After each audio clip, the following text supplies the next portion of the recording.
سوالی که خیلی هم میپرسن این بود که چرا 20 روز ویدیو نذاشتیم. دلیل اصلی این که ویدیو نذاشتم یکی از دلایلش همون جدایی بوده. جدایی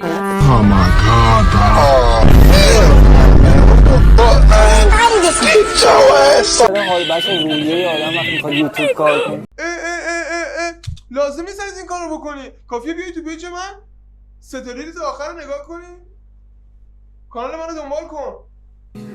دقیقا گاییده میشه.